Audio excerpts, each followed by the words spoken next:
আজ শনিবার আমাদের এখানে ভোট, তাই সকালবেলা উঠে কাজকর্ম সেরে রান্নাবান্নাটার দিকে ঢুকে গেলাম। তা টিফিনে আগে করে নিলাম। টিফিনে করলাম লুচি আর আলু চচ্চড়ি, করে সবাইকে খেতে দিলাম, নিজেও খেলাম। কিন্তু খাওয়া দাওয়া শেষ করে আমার শরীরটা এত খারাপ লাগছিল যে আমি আর রান্না করতে উঠতে পারলাম না। তখন মেয়ে বলল, আমি রান্না করছি, কি রান্না করব বলো।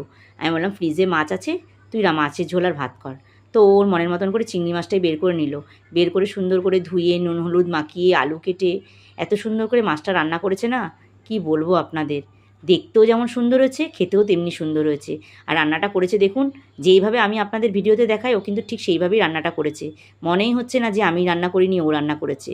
আর খেতেও ভারী ভালো হয়েছে। দুপুরবেলা খুব সুন্দর করে ভাতগুলো আমি খেলাম জানেন। মেয়ের হাতে রান্না তো, আজ শরীরটা খারাপ না হলে এত জানতেই পারতাম না যে ও এত সুন্দর করে রান্না করতে পারে। তারপরে খাওয়া দাওয়া শেষ করে আমরা ভোট দিতে গেলাম। আর ভোট দিয়ে এসে বাড়িতে বিশ্রাম করছি। আর ভিডিওটা আজকে এখানেই শেষ করছি। ভালো লাগলে চ্যানেলটিকে অবশ্যই সাবস্ক্রাইব করে দেবেন। টাটা।